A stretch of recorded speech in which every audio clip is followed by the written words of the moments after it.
Webale nateera okwegatta ku Luganda Radio Podcast nga olwaleero tuyingira essuula endala eya Zinunula Omunaku ab'e Bulyambwa Batusalira Ogwokufa. Mu ssuula eno ate tugenda okulaba Zinunula ebyamutuukako ng'agenze e Bulyambwa. Jjukira mu ssuula wali eri gwe tuvudde ez'emabegako Zinunula twalaba ng'azaaliddwa akuze ate nga kati yeewaggudde nga enjogera y'ennaku zino bwetera okugamba wuuyo avudde n'awaka yeeyongeddeyo. Biki ebyamutuukako ng'agenze e Bulyambwa? Lindirira tovaawo tereera emboozi etandike.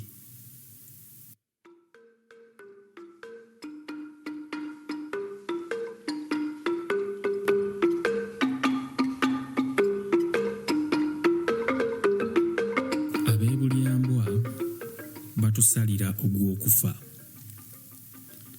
Bwe twawona embogo twasisinkana abasajja basatu ne tugenda nabo era ne batunyumiza bingi ku nsi Bulyambwa. Abantu b'omu nsi eyo gye twayingira akawungeezi baali ba kisa kingi bulala anti buli we twatuukanga ng'emmere batuwa ya buwa era nga batulagirira n'emigiini gy'okusulamu. Nga wayise ennaku 5 bukya tutuuka mu Bulyambwa, twali tutambula okumpi n'omugiini mwe twali tusula ne tugwa mu tteeka ly'omwami Ndodooti. E Bulyambwa abaami baayo nga balina obuyinza bungi, buli omu ng'anaatera kuba kyetwala era abalala nga baakyewaggula ddala. Mu bo nga Ndodooti yakulembera. Twagwa bwe tuti mu tteeka lye. Twali tuyitaayita ne tugguka mu kkubo erigwa emmanjuwe ate nga yassaawo etteeka nti tewabanga muntu mugenyi yenna ayita mu kkubo eryo, si kulwa nga mugiramu abakessi.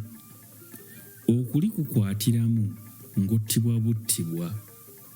Ffe olwaliggukamu nga tukaada kazzi nabamba atujjira. Munnange abambowa twabagwamu 5 ng'emikono bagizza gye gitawemera ntungo. Olwo n'empizi tuyiseeko nga batukulubbya nga batutuusa mu maaso g'omusigire w'omwami, kubanga omwami yali amaze ennaku nga taliiwo akyadde.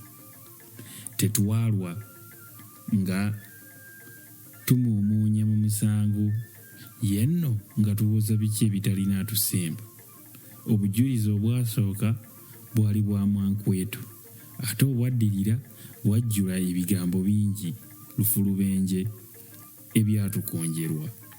Omusigire teyabandaaza ng'atusalira kutumegga, ekibonerezo kufa.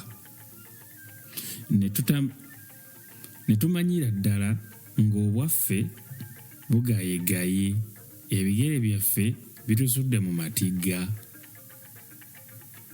Baatutwala mu nkomyo tulindirire olunaku lwe tulitirimbulwa. Mu mbuzeeko gw'omwo twamalamu ennaku 4 ziti naye zaali ng'omwaka. Baatusiba bwe bati, baatufukamiza amatiitiitiri ne batuweta ensingo ne baziteeka wakati w'emiti ebiri, ogumu nga guli wansi omulala nga guli waggulu, era mu miti egyo nga mulimu ebikatukatu nga toyinza kugolola nnyo nsingo oba okugissa ne bitakufumita. Amaaso buli kiseera nga gatunudde ku ttaka. Ne tusiibanga tutyo era ne tusula nga tukikijjana okuggyako akaseera akatono ke tuwangako okwetawuluzangako olwo nga tulya. Omulundi ogumu baaleeta gonja ayokya ne bagezaako okutumuvuubiika mu matama. Nze yali amunvuubiika mu kamwa namuluma engalo n'ayomba nnyo nti, "Empayi eno okujja okunnuma bweti?" Yeewera okumbonyaabonya ennyo ku lunaku olw'okunzitirako nti agenda kusooka kunsalako ekifi ky'ennyama nga ndaba akiryebulemu obulere ajje abundiise.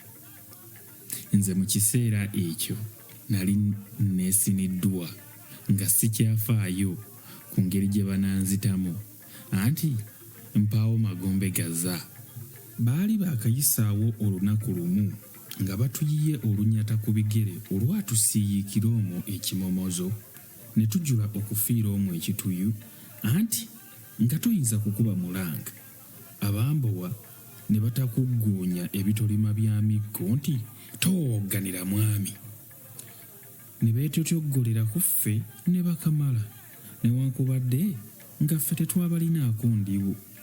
Naye ekkonda lye baalina ku myoyo gyabwe lyabaggweerako ku ffe era waaliwo ne kazambi w'ebikolwa ebirala bingi bye baatukola. Ku lunaku olwokuna omwami Ndodooti bwe yadda n'alagira tuttibwe mangu. Mu kkomera bazzeemu endulundu y'abasibe be yajja nabo.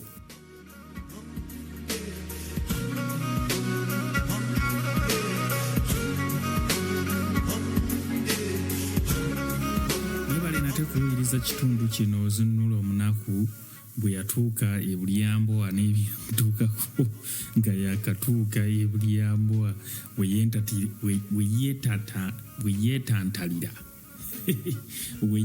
yeetantalira mu nnyumba oba mu maka g'omwami Ndodooti n'ebyamutuukako. Nze ŋŋamba nti wano bwe tugambira nti gakyali mabaga ekitabo tuli mu kusumulula busumuluzi. Zinunula ali mutusumululira tulaga ate kiki ekyaddako oba ekyamutuukako.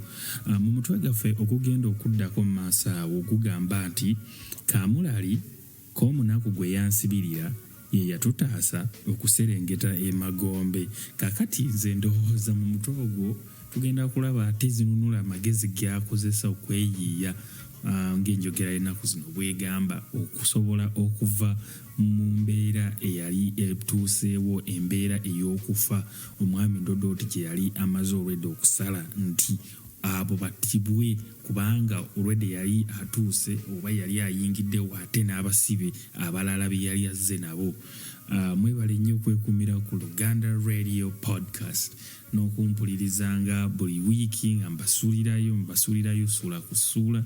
Ate tugenda kuddamu tukwatagane mu mutwe ogwo ogwokuna tulabe ate kaamulali engeri gye yataazaamu Zinunula.